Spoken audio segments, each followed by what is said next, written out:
El eterno movimiento que lleva a las sustancias orgánicas de la vida a la muerte, y de ahí a los microbios, y finalmente a construir moléculas químicas simples que son convertidas de nuevo en vida vegetal y animal, es la manifestación física del mito del eterno retorno.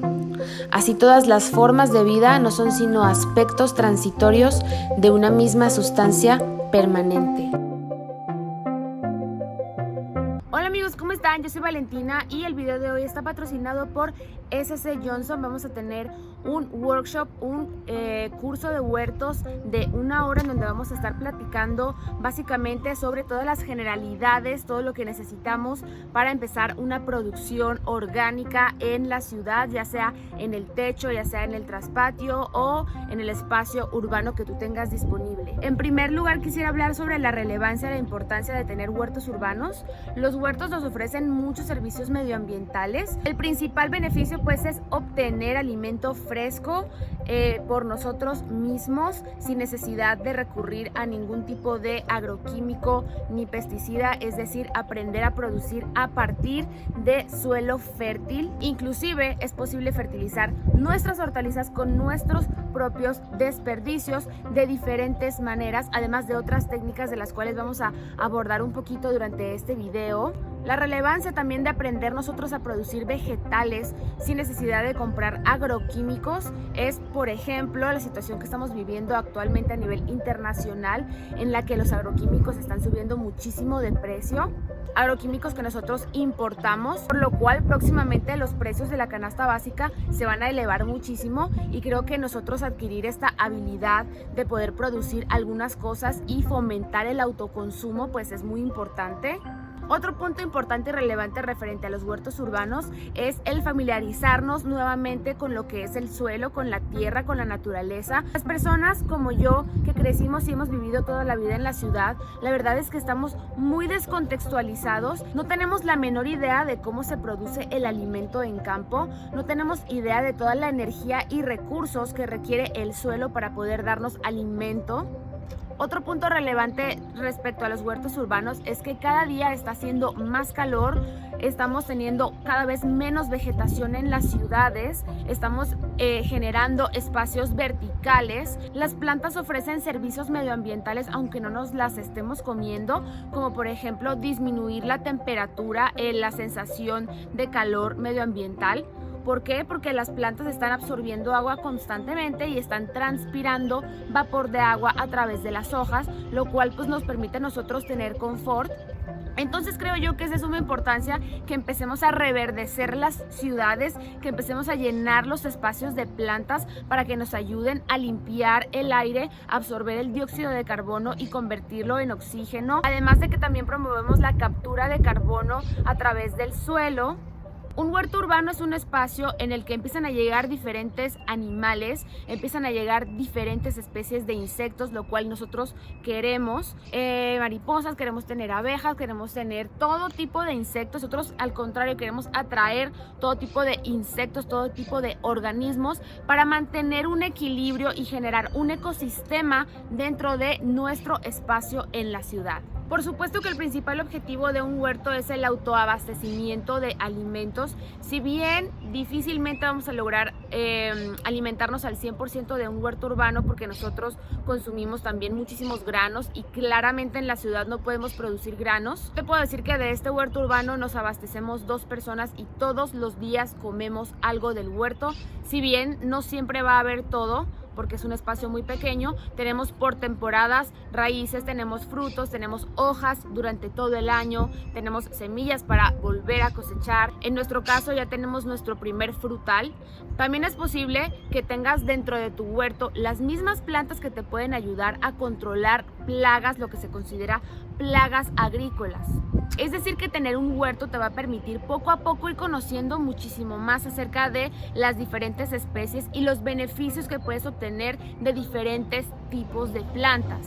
Pasar tiempo al aire libre, que te esté dando el sol, obviamente con protector solar, pero que te esté dando el sol, que estés sintiendo la tierra entre las manos, que estés cosechando, que estés trasplantando, que estés haciendo aplicaciones, que estés observando los insectos y todo lo que te puedes encontrar en el huerto, también es definitivamente calidad de vida. El que tú veas cómo germina una planta, va creciendo, va dando fruto, que madura ese fruto, lo coseches y tú te lo comas, es una experiencia que no tiene comparación, una satisfacción enorme y por supuesto esto segrega serotonina también en nosotros, en nuestro organismo, nos hace sentir más plenos, nos hace sentir más felices. Último dato informativo súper relevante es el tema de la contaminación medioambiental.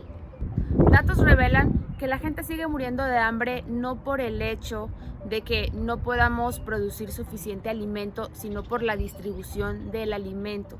Y otro tema también importante es el desperdicio de alimentos. Los esfuerzos de la industria del agro son enormes y la cantidad de recursos que nosotros tenemos que utilizar para poder producir alimento es enorme, tanto en maquinaria agrícola como en estar explotando el suelo, como el esfuerzo de personas que están trabajando en el campo, como la distribución de los alimentos, ya sea por carretera o por barco, importación, exportación, qué tal producto se produce en el norte y hay que llevarlo hasta el sur, etcétera. Es un consumo enorme de combustible y de energía que, pues, si nosotros podemos empezar a abastecernos un poco, si podemos empezar a inspirar a las personas a nuestro alrededor para que hagan lo mismo, para que todos tengamos diferentes cultivos y entonces generemos comunidad, o inclusive la posibilidad de tener huertos comunitarios, reforzar las conexiones entre vecinos, dejar de ser tan individualistas, dejar de estar tan encerrados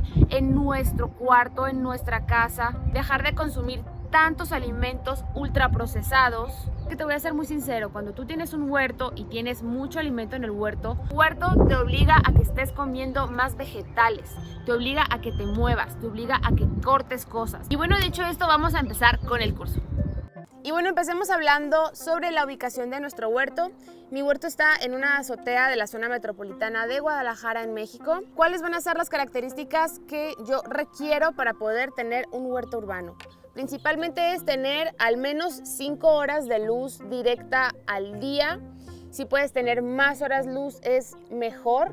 No olvides tomar en cuenta que si tu huerto está en la azotea no puedes poner más de 100 kilos por metro cuadrado para evitar que se te vaya a venir encima tu huerto. En este caso nosotros tenemos camas de cultivo que miden 45 centímetros de profundidad, miden 1,20 de largo y miden 1 metro de altura más el soporte para la malla sombra. No necesitamos una cama de cultivo para empezar. Podemos empezar en cubetas. Sí hay muchas técnicas de agricultura ecológica, agricultura regenerativa, que requieren de policultivos, es decir, que tú tengas un espacio más amplio para que puedas hacer asociaciones de diferentes especies. Pero si para empezar tienes cubetas de 20 litros, es completamente viable que tengas vegetales ahí, no pasa absolutamente nada. O en jardineras como estas que tenemos de este lado, te recomiendo que la profundidad de tus camas de cultivo sea de al menos 30 centímetros de profundidad, pero entre más profundidad tengan tus camas de cultivo mejor. Si puedes 50, 60 centímetros está perfecto. Entonces en una cama de cultivo que es más profunda vas a poder tener diferentes variedades, a diferencia de una cama chiquita, como que se acotan los tipos de variedades que puedes tener.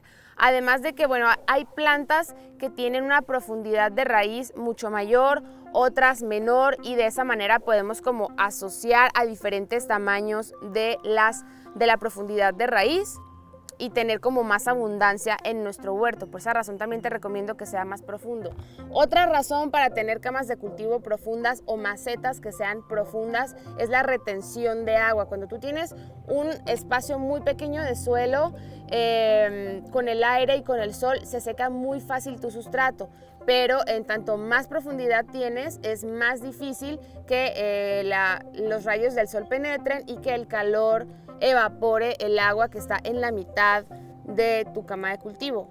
Además de nuestras camas de cultivo, ¿qué más podemos necesitar? Bueno, soportes como los que podemos ver en estas camas que pueden tener doble propósito. Un propósito puede ser el hacer tutores para algunas especies de vegetales o también pues poner la malla sombra. ¿Para qué son los tutores? Aquí podemos ver un tutor que tenemos en una planta de jitomate y funciona porque el peso de los vegetales hace que tus plantas se doblen, se vayan para un lado, se caigan y tal cual queden al ras de suelo. Entonces esta situación puede dañar tu tallo, puede hacer que los frutos se vayan hasta el suelo y se maltraten o se emplaguen más fácilmente. Algunos vegetales crecen como enredadera, por ejemplo los pepinos, por ejemplo las calabazas, por ejemplo los melones. Entonces, ese tipo de vegetales necesitan que tengamos nosotros en donde ellos puedan irse enredando y creciendo y teniendo este soporte, ¿vale? Podemos utilizar lo que tengamos en nuestra casa, como por ejemplo, yo utilizo también como tutor las rejas de aquí de la azotea, utilizo palos con cuerdas. Aquí te voy a dejar en pantalla algunos tipos de soporte que podemos hacer en casa y utilizar para nuestro huerto urbano sin ningún problema. ¿Qué tipo de plantas podemos tener en un huerto urbano? Podemos tener árboles frutales, podemos tener plantas aromáticas, podemos tener hortalizas. Hay hortalizas de hoja, como por ejemplo son las lechugas, las espinacas, las acelgas, la arúgula. Podemos tener hortalizas de fruta, que son por ejemplo los tomates, las calabazas, los pimientos, los pepinos, los chiles. Todas estas son frutos. Podemos tener raíces también, zanahoria, betabel, papa. Y dentro de estos ejemplos de diferentes vegetales que podemos tener en nuestro huerto hay muchísimas especies de tomate, muchísimas especies de zanahoria, muchísimas especies de papa, de todo. Entonces, algo padrísimo también de los huertos es que podemos tener variedades que no son tan comunes encontrarlas en el supermercado. ¿Por qué razón? Porque dentro de la producción agrícola a gran escala, lo que se produce es lo más comercial, es la canasta básica, es lo que todas las personas pues consumimos, lo que está en las recetas, en este caso de México, ¿no? Pero ya si tú tienes acceso a diferentes variedades, pues puedes probar otros sabores, otros colores, obtener otros nutrientes, minerales, lo cual va a contribuir a que tú tengas una mejor flora intestinal, a que obtengas nutrientes de diferentes tipos, o sea, variabilidad a la hora de alimentarnos, a que podamos como jugar con los alimentos y sea algo mucho más lúdico, y pues el simple hecho de conocer otras especies. Y bueno, ahora vamos a trabajar un poco con lo que es la germinación de las semillas. Tengo aquí algunas variedades de vegetales que son poco comunes, no son las que encontramos en el súper. Te las quiero enseñar. Vamos a sembrar el día de hoy un ejote tripa de pollo. Vamos a sembrar el día de hoy, aquí tenemos amapola, caléndula, albahaca tutsi, que no estoy segura cuál es, frijol patola, qué bonito se ve. Tengo una especie de frijol que es perenne. Perenne quiere decir que puede cubrir todo un espacio y tiene un ciclo de vida largo, de manera que tú puedes estar consumiendo de este frijol durante muchísimo tiempo. Aquí justo tenemos la vainita. Lo vamos a hacer como siembra directa. Tenemos lufa, que es una variedad que nos da esponjas vegetales, entonces vamos a sembrar también esa. Y pues bueno, algunas cosas las vamos a hacer como siembra directa y otras como siembra en los almácigos. ¿Cuál sería la diferencia? Hay muchas ventajas de realizar siembra directa. Siembra directa es cuando nos vamos a ir directamente a nuestras camas de cultivo, vamos a poner las semillas a que se germinen ahí en la cama de cultivo, y el trasplante es cuando hacemos una siembra en almácigos como estos o como estos, y cuando la planta ya está lista la vamos a retirar y la vamos a poner en el suelo. La siembra directa tiene muchos beneficios y en mi experiencia yo he notado que enraiza mucho mejor la planta cuando la siembras de manera directa, pero el problema es que a nuestro huerto van a llegar muchísimos animales, como por ejemplo en el caso de mi huerto llegan muchas aves que les gusta picotear la tierra y sacarme las semillas. Entonces por esa razón yo prefiero algunas especies germinarlas mejor en almácigos y ya después realizar el trasplante, y con algunas otras variedades las sembramos de manera directa. Entonces el día de hoy vamos a sembrar de manera directa ejotes y de frijoles. En este momento que está haciendo calorcito vamos a poner unas sandías y vamos a poner unas calabazas. ¿Qué tipo de sustrato vamos a utilizar para germinar nuestras semillas? A mí me gusta mucho utilizar fibra de coco. Aquí podemos ver cómo se ve la fibra de coco. La venden compacta. Esta es una fibra de coco que producen aquí mismo en México.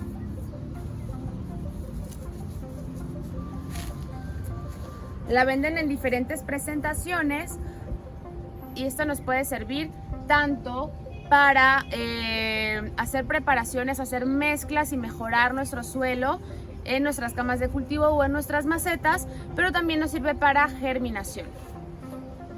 Las características que me gusta a mí de la fibra de coco es que retiene mucha humedad, pero además permite tener una buena oxigenación en nuestros almácigos. Vamos a poner el sustrato en nuestros almácigos de esta manera.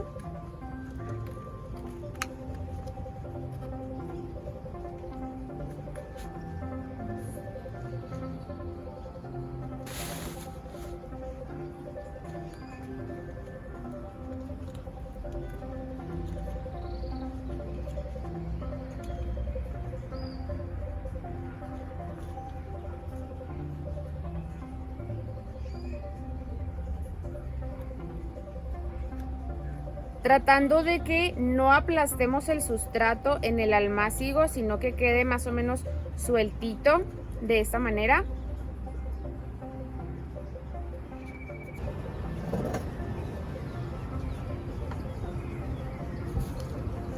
Vamos a poner una semillita de rábano.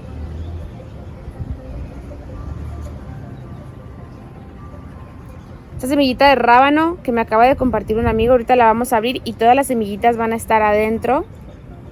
Y así es como se ve una semillita de esta variedad de rábano. Aquí tenemos unas semillitas de caléndula. Esta planta es buenísima porque tiene muchísimas propiedades desinflamatorias, tiene propiedades también en el huerto, es una planta polinizadora, entonces la queremos aquí en el huerto.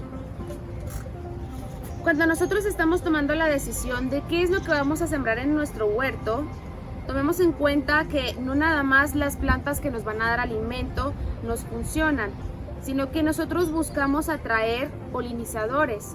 ¿Por qué razón? Porque los polinizadores van a propiciar que las flores de nuestras hortalizas se polinicen y de esa manera nos puedan dar frutos. Sin polinización pues no tenemos alimento. Entonces por eso es tan importante el tener plantas que nos den. Entonces por eso es tan importante tener plantas que nos den flores. ¿Cómo vamos a tomar nosotros la decisión de qué se va a sembrar en el huerto? Lo primero que tenemos que tomar en cuenta es nuestro entorno. En la ciudad donde tú vives, ¿qué clima hace? ¿Cuál es el porcentaje de humedad? ¿En qué temporadas llueve? ¿Llueve siempre? ¿No llueve? ¿Hace mucho frío? ¿Hace mucho calor? ¿En tu país tienen estaciones del año o no? ¿Las estaciones son muy marcadas o la verdad es que no se siente tanta diferencia? Todos estos puntos son muy importantes porque las diferentes especies de vegetales tienen diferentes requerimientos, tienen diferentes gustos, por así decirlo. Si tú vives en un lugar, vives en un estado donde los climas son muy extremosos, entonces vas a tener la posibilidad de tener como más variedad de vegetales dependiendo de la temporada. Si vives en un lugar en donde más o menos el clima se mantiene, entonces va a reducir un poco la variedad de especies que vas a poder tener en tu huerto. Sin embargo, hay manejos o cosas que podemos hacer para adecuar nuestro espacio. Es decir, si yo sé que donde yo vivo hace demasiado calor, entonces yo voy a tener que tomar acción y hacer algunos ajustes en el huerto para que mis hortalizas aguanten esas temperaturas. Como por ejemplo, tener una malla sombra, como por ejemplo, tener árboles frutales o plantas, arbustos que hagan como volumen y que ayuden a disminuir la temperatura. Si tú vives en un lugar donde hace demasiado frío, entonces tal vez es hacer un pequeño invernadero donde se concentre un poco más el calor. Si tú vives en un lugar que es muy húmedo, entonces tal vez no poner variedades que sean susceptibles a hongos, como por ejemplo las calabazas. ¿Qué quiere decir esto? Que un huerto es personalizado. Lo que vas a poner en tu huerto va a ser lo que tú quieras consumir en primer lugar. Segundo lugar, lo que se pueda dar dependiendo de la temporada y las condiciones climáticas de tu región. Y bueno, vamos hablando un poquito sobre el manejo que se va a realizar en el huerto. ¿Qué es lo que conlleva? ¿Qué actividades tengo yo que realizar? Bueno, la primera sería, como ya vimos, el determinar cuáles variedades nos conviene poner en esta temporada, tomando en cuenta el clima, ¿no? ¿Cuáles serían, por ejemplo, las que puedo poner en cada temporada? Por dar algunos ejemplos, porque hay muchas variedades. Especies que van a soportar altas temperaturas serían la calabaza, la sandía, los pepinos, los tomates, el maíz, los frijoles, los nopales. Plantas a las que les gusta sobre todo un clima más frío serían especies de papas, todas las que son brasicas, como por ejemplo todas las coles, kale, el betabel o remolacha, las espinacas les gusta el clima frío, a la arúgula le gusta el clima frío, las lechugas, que realmente las lechugas las puedes tener en todos los climas, pero les gusta el clima frío también, las acelgas son de clima frío, el brócoli es de clima frío. Plantas que podemos tener todo el año, como mencioné, están la lechuga, probablemente la arúgula, la zanahoria.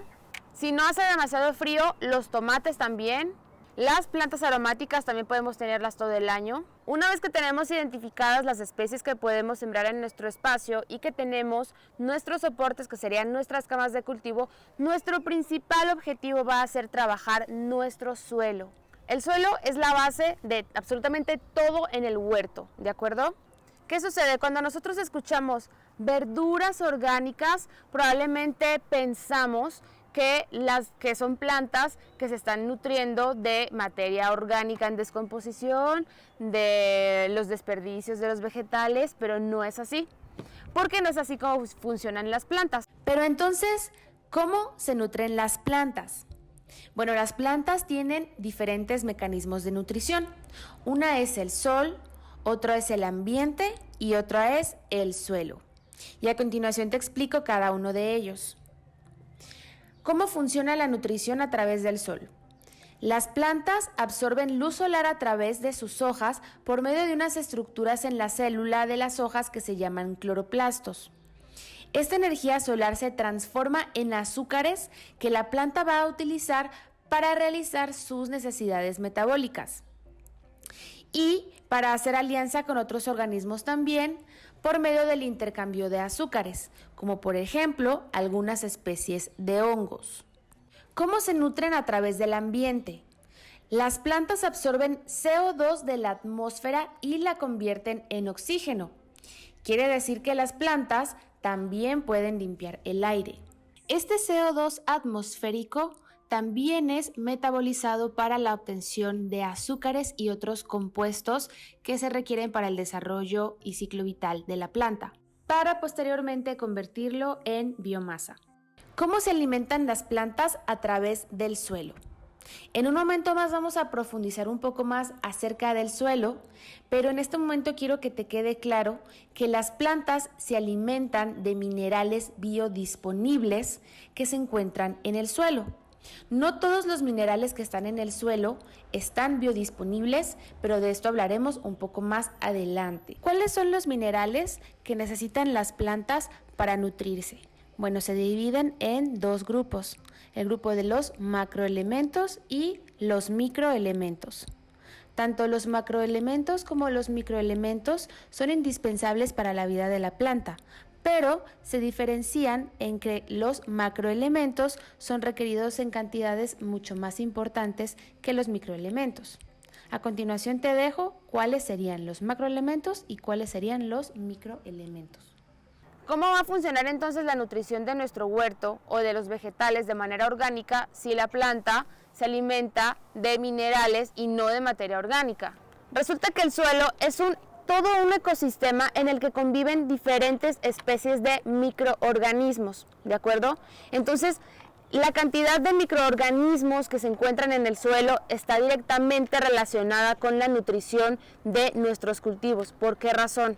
Los microorganismos en el suelo tienen diferentes funciones y entre algunos de los microorganismos que podemos encontrar en el suelo está la mineralización de nutrientes, es decir, el descomponer materia orgánica, desdoblarla y convertirla en minerales disponibles para la absorción de la planta. ¿Qué quiere decir esto? Que lo más importante en nuestro suelo va a ser la microbiota. En eso se basa la nutrición de los cultivos de manera ecológica. El suelo, además de ser soporte y fuente de nutrientes de las plantas, es también el hábitat de una amplia variedad de organismos. De hecho, el suelo alberga algunas de las comunidades biológicas más diversificadas del planeta. La dinámica de la vida en el suelo asegura la multiplicidad de los servicios ecológicos en una gran variedad de condiciones ambientales que suministra el suelo a el conjunto de la biosfera. Aquí te presento algunos de los servicios que el suelo presta al ser humano, pero no solo al ser humano, sino a todos los seres que habitamos el planeta. Productor de biomasa, es decir, alimento, fibra y energía por su actuación como sustrato en el desarrollo vegetal. Reactor que filtra, regula y transforma la materia para proteger de la contaminación el ambiente, las aguas subterráneas y la cadena alimentaria. Hábitat biológico y reserva genética de muchas plantas, animales y organismos que además estarían protegiéndolos de la extinción. Medio físico que sirve de soporte para estructuras industriales y técnicas, así como actividades socioeconómicas. Fuente de materias primas que nos proporcionan agua, arcilla, arena, grava y minerales. Elementos de nuestra historia cultural que contiene restos paleontológicos y arqueológicos importantes para la conservación de la historia de la Tierra y la humanidad. El estudio del suelo ha estado ligado tradicionalmente a las necesidades de la agronomía, por lo que no nos debe extrañar que su concepción y proyección posterior hayan tenido una aplicación mayoritariamente productivista. Aumentar los rendimientos agrícolas era el primer objetivo que guiaba el manejo del suelo en un modelo agrario basado en principios similares a los de cualquier actividad industrial. El uso de fertilizantes inorgánicos como medio mayoritario de aporte de nutrientes a la planta, la creación de monocultivos, el uso de maquinaria pesada, el uso de pesticidas para la eliminación de plagas y enfermedades, el uso de herbicidas para la eliminación de malas hierbas. En general, este modelo industrial no termina solo con la utilización de insumos y técnicas no compatibles con la ecología, sino que es en parte el responsable de la crisis social que afecta al medio rural hoy en día. Con los fertilizantes lo que aplicamos son las moléculas que ya están biodisponibles para la absorción directamente de la planta, y en nutrición orgánica vamos a fomentar que la materia orgánica se descomponga, se desdoble más fácilmente para que la planta pueda absorberla. Este mejoramiento del suelo lo vamos a lograr a través de enmiendas que se van a aplicar en el suelo. ¿Qué podemos aplicar en el suelo para incrementar la materia orgánica? Es decir, la cantidad de poblaciones que están en el suelo. Podemos realizar compostas, que hay muchas recetas de composta. Podemos aplicar lixiviados. Podemos aplicar diferentes tipos de estiércol. Podemos aplicar estiércol de vaca, estiércol de caprinos, estiércol de gallinas, estiércol de murciélago, estiércol de lombrices. Podemos aplicar bacilos, que son bacterias. Podemos aplicar hongos que nos ayuden a descomponer materia orgánica, los venden formulados.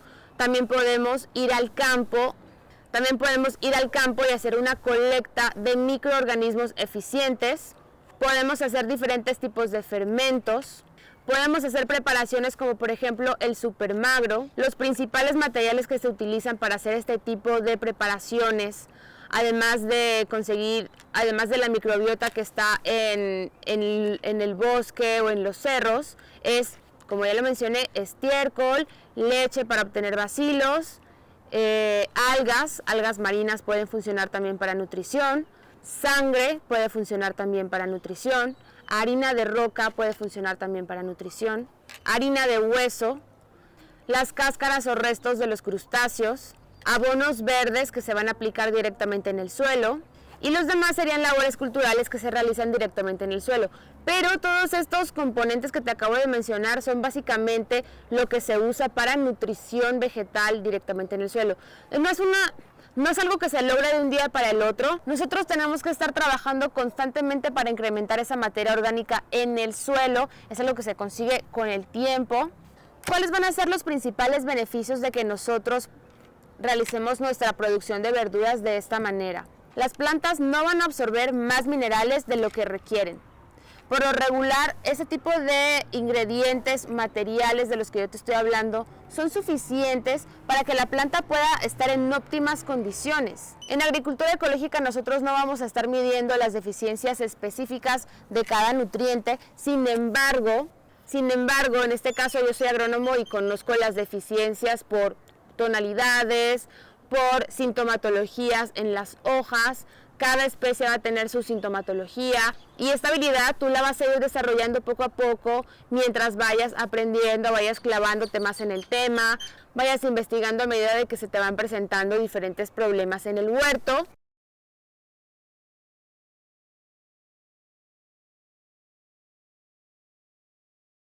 Siguiente manejo indispensable va a ser la prevención de enfermedades y plagas en tu huerto. Hay personas que no les gusta aplicar absolutamente nada a sus plantas por esta idea de que las plantas solitas tienen la capacidad como de la autodefensa, y es así, sí, es verdad que eso sucede. Sin embargo, muchos insectos que les gusta consumir la salvia de nuestras plantas o las hojas de nuestras plantas son vectores de enfermedades. Entonces yo prefiero prevenir estas enfermedades. Entonces, ¿qué podemos utilizar para prevenir enfermedades en nuestro huerto? Resulta que dentro de la naturaleza existen plantas que nos podemos comer, pero también están las plantas que nos van a proveer de este control de plagas de manera ecológica. ¿De qué manera? ¿De qué manera? A través de las propiedades que tienen algunas plantas, de ciertas moléculas que producen ciertas plantas, y las podemos utilizar a nuestro favor. Pero ¿y de dónde salen estas propiedades, Valentina, de las que tú nos estás hablando? Salen de los metabolitos secundarios. Los metabolitos secundarios son compuestos que las plantas producen que no son exclusivas o son tan importantes para su supervivencia, pero que sí tienen usos terapéuticos, usos insecticidas, usos fungicidas, usos bactericidas, y que además están ampliamente estudiadas. Entonces vamos a hacer una preparación en este caso con flor de cempasúchil. Este es un macerado que realizamos a base de aceite. Lo que hicimos fue producir cempasúchil, después se obtienen raíces, tallos y hojas de la flor de cempasúchil, se ponen a secar, se ponen a deshidratar, que no les dé el sol directo, y después extraemos estos metabolitos secundarios. Puede ser en alcohol, puede ser en aceite, puede ser en infusión directamente. Y bueno, para esta primera preparación vamos a utilizar un macerado de flor de cempasúchil, el cual preparamos con nuestras propias flores de cempasúchil el año pasado. Vamos a utilizar un poquito de jabón genérico para lavar los platos. Vamos a utilizar un frasquito más pequeño primero para hacer la mezcla entre el aceite y el jabón. Podamos tener una emulsión, ya después mezclarla con agua y poder hacer las aplicaciones directamente sobre las plantas.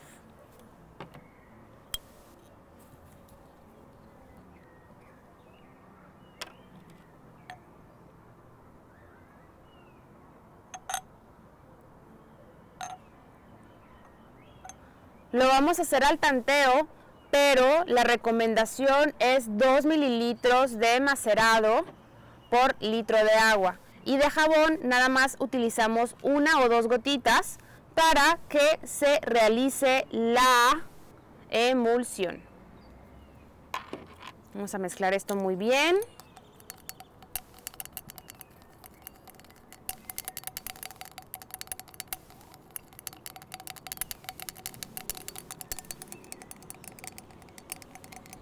Perfecto, como pueden ver cambió de color.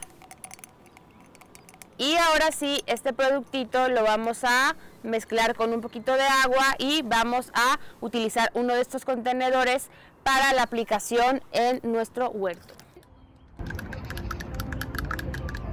Muy bien, ya tenemos aquí nuestra mezclita de producto y vamos a rellenar.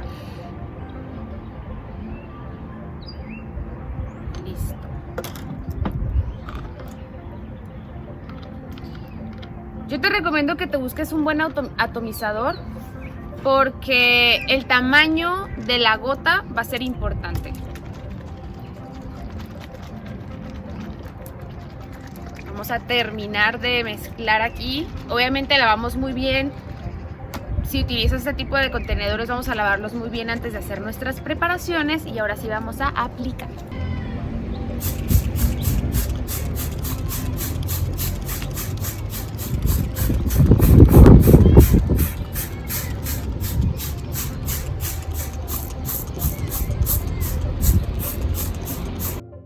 ¿Qué serían las buenas prácticas agrícolas? Bueno, si tú te vas a internet y buscas en la FAO, vas a encontrar un manual de buenas prácticas agrícolas. Si te vas a Senacica, vas a encontrar también un manual de buenas prácticas agrícolas. Y esto es en campo. Pero hay muchos tips y muchos datos en estos manuales que la verdad me parecen relevantes y que también podemos utilizar en el huerto. Entonces, por eso te los estoy mencionando. ¿Cuáles serían, digamos, las buenas prácticas agrícolas en campo? Bueno, temas de inocuidad, temas de seguridad para las personas que están trabajando en campo, que se pongan el equipo de aplicación, que calibren el equipo de aplicación, que se pongan el equipo de protección, que se cubran con el equipo de protección, que hagan un lavado previo a la utilización del equipo, que realicen un uso adecuado de los agroquímicos, que el almacenamiento tanto de los agroquímicos como de los abonos sean de una manera adecuada en un espacio que sea específicamente para con un orden específico, que al finalizar el uso de los productos tengas un buen manejo de los contenedores de agroquímicos, se le haga el triple lavado, etcétera. Y por supuesto tener un adecuado manejo de nuestros cultivos. Pero ¿cómo puedo yo entonces adoptar buenas prácticas agrícolas en mi huerto? Bueno, en primer lugar, el uso de estiércoles, ¿sí? Les platicaba más adelante que nosotros para la nutrición orgánica podemos utilizar estiércol de diferentes tipos de animales, pero en este caso va a ser muy importante que el estiércol que tú utilices lleve un manejo previo, ¿de acuerdo? No vamos a poner nunca estiércol fresco en nuestros cultivos. Este debe llevar un proceso de composta o de ya algún biol preparado que tú puedas aplicar como tipo super magro que contiene estiércol, pero no es echarle el estiércol tal cual a los cultivos, sino hacer un fermento con estos estiércoles. El único producto a base de estiércol que yo utilizo casi de manera directa es el estiércol de lombriz, el humus de lombriz, que de todas maneras si le podemos hacer una solarización está mucho mejor. De hecho, cuando tú lo compras te lo venden ya seco, te lo venden deshidratado y creo que es como la manera más segura de poderlo utilizar. El lixiviado de lombriz, pues claro que sí viene fresco, pero bueno, con el lixiviado de lombriz no siento yo que haya tanto problema, pero sí con el estiércol de animales de granja, ahí sí hay que tener bastante cuidado. Otro tema de inocuidad, de seguridad para nosotros y de seguridad de inocuidad en nuestro huerto. Como les había comentado en un principio, también podemos utilizar especies de bacterias, especies de hongos, microorganismos eficientes en el huerto, y les había platicado que este tipo de insumos los podemos conseguir de manera ya formulada por laboratorio. Entonces va a ser muy importante que tú tomes las recomendaciones del laboratorio a la hora de hacer la aplicación en el huerto, y por lo regular este tipo de productos se los venden como polvos humectables. Entonces va a ser muy importante que nosotros nos pongamos equipo de protección, es decir, unos guantes, que nos pongamos un cubrebocas a la hora de estar manipulando este polvo para que no lo estemos inhalando. Probablemente inhalarlo en poquitas proporciones pues no pasa nada, pero de preferencia para evitar cualquier problema ponernos nuestro equipo de protección. También cuando estamos realizando manejos en el huerto te recomiendo que te pongas guantes siempre, porque nosotros a través de la piel estamos absorbiendo absolutamente todo lo que tocamos. Entonces pues para evitarnos cualquier problemita o alguna molestia, que ya me ha pasado, que me arden las manos con productos aunque sean ecológicos, de preferencia evitarlo poniéndonos unos guantes. Siguiente punto, en agricultura ecológica tenemos un término que se llama cero labranza, ¿sale? Es una práctica agroecológica. ¿Por qué razón? Porque como platicábamos hace rato, en el huerto y en el suelo existe una comunidad enorme de microorganismos que a la hora de que nosotros estamos levantando el manto, los primeros centímetros de suelo, estamos rompiendo con estos enlaces y con estas comunidades de microorganismos, con estas ciudades prácticamente de microorganismos que podemos encontrar en el suelo. Y esto va a repercutir en la fertilidad de nuestro suelo. Nosotros, al contrario, queremos promover que se incrementen esas poblaciones por medio de diferentes aplicaciones que vamos a realizar. Entonces, lo menos que puedas manipular el suelo, lo mejor. Lo menos que podamos manipular el suelo, estarlo abriendo, está súper bien. Otro buen manejo del suelo sería prevenir la erosión y la compactación. La erosión sucede en nuestro huerto cuando tenemos el suelo desnudo, es decir, que no tenemos plantas en el suelo. ¿Y por qué sucede esto? Bueno, resulta que las raíces exudan diferentes compuestos que ayudan a incrementar la actividad microbiológica en el suelo. Pero además las raíces son como un soporte del suelo, ¿verdad? Que no permite pues que se disperse tan fácilmente. Además pues de la humedad, de que la vegetación pues ayuda a que, por ejemplo, cuando llueve no caiga directamente en el suelo, sino que las gotitas primero caigan en las hojas y ya después bajen al suelo. Entonces es una manera también de cuidar el suelo. Cuando nosotros no vamos a tener producción por un largo tiempo, que te vas a ir por unos meses, no vas a estar utilizando tu huerto, no va a estar activo, lo que yo te recomiendo es que lo dejes que se cubra con algún tipo de vegetación. Algo que puedes hacer es tirar semilla, por ejemplo, de tréboles para generar una cobertura vegetal y entonces que esta proteja tu huerto, tirar semilla de alguna especie, o por ejemplo permitir que tu huerto se llene de verdolagas, o por ejemplo tapar tus camas de cultivo con una buena densidad de acolchado. Podemos también poner piedras de río arriba de nuestras camas de cultivo para que se proteja. Pero sí, definitivamente para evitar la erosión serían acolchados o coberturas vegetales, súper importante.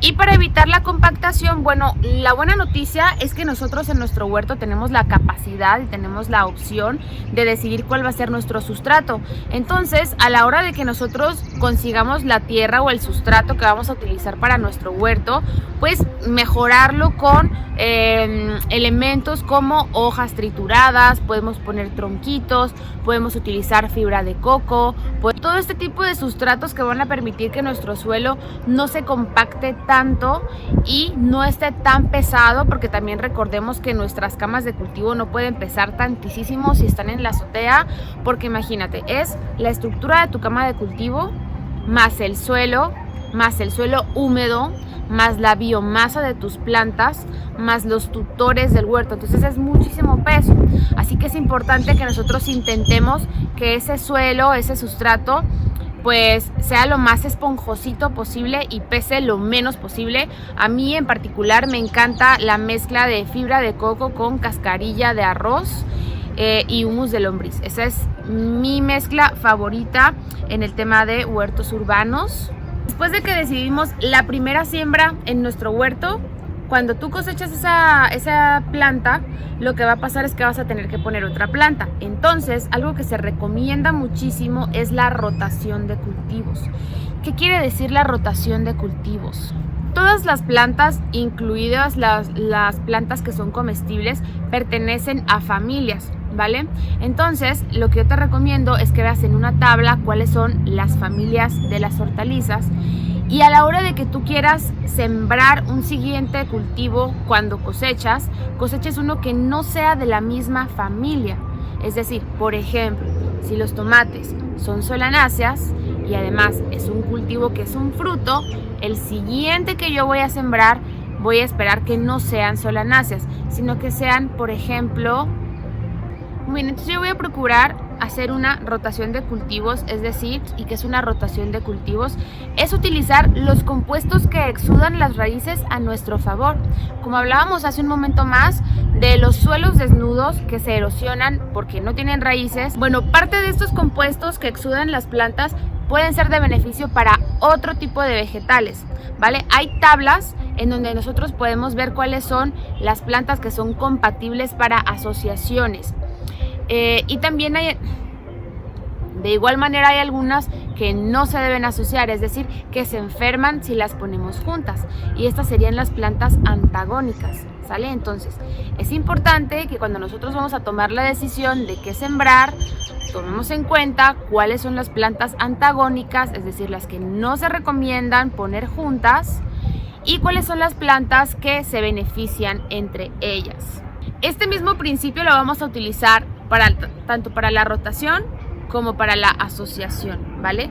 Hablábamos en un principio de que nosotros buscamos espacios que sean suficientemente amplios como para que nosotros podamos hacer manejos de asociación de cultivos. Las asociaciones de cultivos se trata de que pongamos plantas que entre ellas se potencialicen, es decir, que se beneficien entre ellas y de esta manera generar policultivos. ¿Cuáles son los beneficios de tener policultivos? Pues son múltiples beneficios. El primero que te voy a decir, que te puede parecer lo más obvio del mundo, es que en los monocultivos, uno de los principales problemas de los monocultivos es que, entre paréntesis, un monocultivo es una sola especie de planta sembrada en hectáreas y hectáreas y hectáreas. Ese tipo de cultivos generan muchos problemas, pero en este caso a lo que voy y lo que quería platicarte es que al ser todas las plantas de una misma especie, cuando cae una plaga y se enferma una, se enferman todas o se te van a enfermar muchas. Pero cuando tú tienes un sistema de policultivos en donde, no sé, están conviviendo juntos 5 o 6 diferentes especies de cultivos, o tienes líneas con diferentes cultivos, entonces se te va a enfermar nada más la línea de esa especie y tal vez la otra ya no, ni la que tienes al lado, ni la que tienes al lado, y otra línea del mismo cultivo que tal vez está 3 líneas para allá, también se te puede enfermar. Pero entonces ya no se te va a enfermar el predio completo, se te va a enfermar nada más un pedacito. Entonces no tenemos tanto miedo nosotros, los productores de cultivos agroecológicos en donde conviven diferentes especies. No vamos a tener el miedo que tienen los productores agrícolas de monocultivos de que nos caiga una plaga, porque ya sabemos que lo que nos interesa es mantener un equilibrio poblacional dentro de nuestro huerto y no es tan importante el controlar una especie de plaga en específico. ¿Por qué? Porque dentro de las mismas especies de insectos que vamos a tener en nuestro huerto, entre ellos se van controlando sus poblaciones, es decir, vamos a tener algunos insectos que van a ser depredadores de otros insectos, vamos a tener insectos que van a comer plantas, que son los que nos preocupan a nosotros, vamos a tener hongos que comen plantas, vamos a tener hongos que descomponen materia orgánica, vamos a tener bacterias que controlan hongos y así, o sea, vamos a tener variedad por todos lados y no tiene por qué existir ese miedo de que se nos emplague y perdamos todo el cultivo, y entonces esto se traduce en disminuir el uso de agroquímicos, en disminuir el uso de pesticidas en nuestro huerto. Sí vamos a realizar aplicaciones preventivas, pero a ciertas variedades, es decir, si yo ya sé que va a empezar la temporada de lluvias y dentro de mis policultivos tengo unas calabazas, entonces yo voy a aplicar un control preventivo en esas plantas y no en todo nuestro predio, ¿no? Ya hay una gran diferencia. Otra buena práctica es utilizar unas buenas semillas, una buena calidad de semilla. ¿Por qué? Pues ya es mucho trabajo el estar en el huerto, como para que además utilicemos una semilla que no es de buena calidad, semillas que vengan con problemas de enfermedades. En campo se utilizan semillas con tratamientos, y si bien nosotros no utilizamos semillas con tratamientos, nosotros utilizamos semillas agroecológicas, podemos nosotros también aplicarles tratamientos de hongos, podemos nosotros también aplicar tratamientos de bacterias, hongos, micorrizas, antes de hacer la aplicación directamente en el suelo, antes de sembrarlos en el suelo, ¿sí? Entonces ya, las micorrizas van en la semilla, las estás aplicando, van a promover el crecimiento radicular en el suelo, y ya pues posterior a eso realizamos otros manejos. Siguiente práctica que va a beneficiar el manejo de nuestro huerto es una correcta densidad de plantas en nuestra cama de cultivo. ¿Qué significa esto? Cada variedad tiene como un espacio vital que requiere, así como nosotros requerimos de un espacio vital. Bueno, cada especie de vegetal tiene ese espacio vital que requiere. Entonces te recomiendo que lo consideres. ¿Por qué razón? Cuando las plantas están muy pegadas, no pueden crecer a su máximo potencial. ¿Por qué? Porque existe una competencia por nutrientes. Si las raíces no pueden crecer lo suficiente, pues no vas a tener los mejores frutos del mundo. Así que previo a nuestra siembra vamos a hacer una pequeña tablita en donde vamos a poner, aquí va a ir el tomate, aquí van a ir las zanahorias.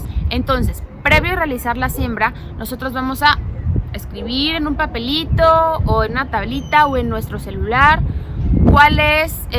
cuántos centímetros tenemos nosotros por cama, cuál es el espacio que tenemos disponible. Vamos a poner un jitomate, tanto espacio necesita. Vamos a poner unas coles, tanto espacio necesita. Vamos a poner unas zanahorias, tanto espacio es el que necesita.